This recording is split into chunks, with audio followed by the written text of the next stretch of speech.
Straight cash, homie. Would you please break a damn story? He took it out. Oh, for you. PFT OT Monday edition, PFT PM podcast. Also, Chris Simms still here. I am here. He made his typical daily post-show, I have to go pee. You've got the prostate of a 60-year-old. No, well, I mean, I drank some coffee, and I drink a lot of water when I wake up, and I don't know. It's just the way it is. I don't know why you're drinking Diet Coke. I needed caffeine. All right, so drink the real stuff. What's wrong with Diet Coke? Why would I drink a bottle of sugar?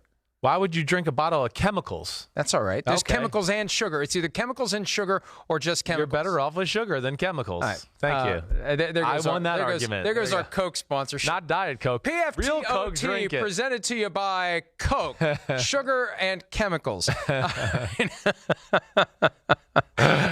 Let's see. What do we got to talk about?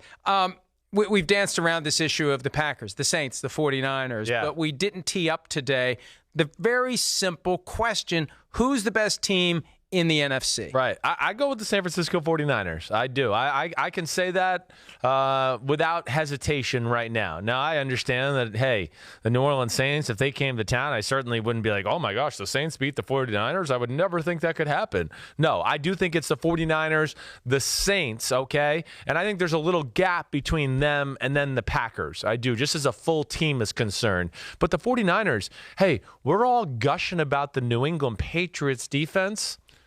The 49ers are the number one defense in football, and it's by 10 yards. Now, the Patriots are winning in scoring defense with 7.6 points per game, but the 49ers are 11 points per game. So not only is the 49ers defense dominant, just like New England or anybody else out there, their offense is dominant too. I mean, their offense is 6th in football. And for some of these games like we saw yesterday, they don't even have to play offense in the fourth quarter. So the stats are a little misleading that way. I just go with the 49ers overall. I don't think it would be easy for them to beat the Saints, but I think they would beat the Saints in a close one.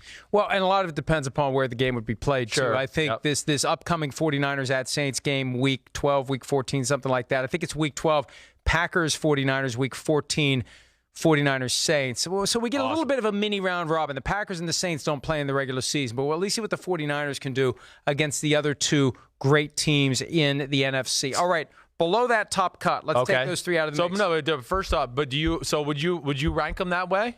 Probably. I don't want to agree with you. Packers? But probably 49ers, Saints, Packers, yeah. Do you think there's a little bit of a gap between the 49ers and the Saints as compared to the Packers at number 3 like I do? I'd say there's less of a gap between the 49ers and the Saints than there's between the Saints and the Packers. Gotcha. Okay. Yeah, so I agree. Same way. Okay, cool. Okay, let's take those three out of the mix. Who's the best team left? Ooh, the best team left. Man, I mean, it's getting into a good conversation. The Cowboys, the Seahawks, the Vikings, the Rams.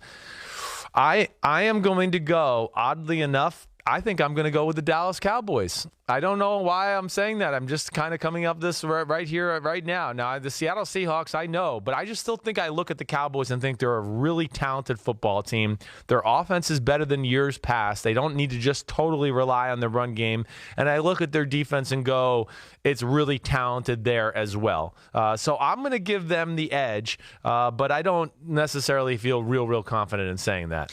Yeah, and look, I could make the argument for any one of the teams. Yeah. You know, the thing about the Vikings, they're eventually going to come up against a defense that can take away Dalvin Cook, and I think Kirk Cousins is not going to be able to get it done. We can heap the accolades on him. I think it comes down to Kirk Cousins or Aaron Rodgers for NFC Offensive Player of the Month for November. Right. I don't know that Rodgers did enough last night. Maybe that throw to the back of the end zone in prime time did it, but Cousins has been great. Yes, he has. Once you take away Dalvin Cook, that's when it's going to be a real test for him. They've got some tough games coming up. Chiefs, Cowboys on the road, Broncos at home, then a week off, and at the Seahawks on Monday Night Football. So we're learning a lot about how good the Vikings really are in the next few weeks. And the Seahawks. Hey, Cowboys, Seahawks, Vikings. Yeah. And the Vikings play two of them over the next month, so we'll get an idea. We'll get a little idea, yeah. I mean, the Seahawks, I understand, hey, they're 6-2, and they got a better record than the Cowboys, and they're tied with the Minnesota. But I guess there's a little trepidation, I think, with the Seahawks. I mean, yeah, they squeak out a win against the Rams at home where, Zerline usually makes that field goal. We talked a few times on the show, the Browns game a few weeks ago, they didn't play really very great. They didn't play great in that game. They were really outplayed by the Browns. Yes, they won the game. Even yesterday against the Falcons, Clearly, they were the better team on the field, but it wasn't to where I was like, oh, man, this Seahawks team, it's so dominant. Look at them go. And then, of course, they hit the blip on the screen last week where they were outplayed by the Ravens at home, too. So that's where I guess, the Seahawks are good. I'm just not sure how good they are yet. Here's the thing, too. Yeah. If Greg Zuerlein makes that 44-yard field goal on the Thursday night in early October, the Rams would be 6-2, and your answer would have been, after that first cut, you would have said the Rams are the best team in the NFC. You're right. Let's not forget about the Rams. The Rams are still really good. They got difference makers on both sides of the ball. They're really well coached. They're tough and physical as hell. And I know I've said this a bunch over the last 2 weeks. Let's just not forget, it was 7-7 with them and the 49ers, and they had the ball 3rd and goal on the 1 foot line going in to score and didn't get any points. And that's kind of where the game changed from that point on. I think the Rams are capable of standing toe-to-toe with anybody in football and winning a football game. So I certainly don't forget about them. Hi, I'm Mike Tirico, and thanks for watching. Make sure to hit subscribe for the latest news and highlights from NBC Sports.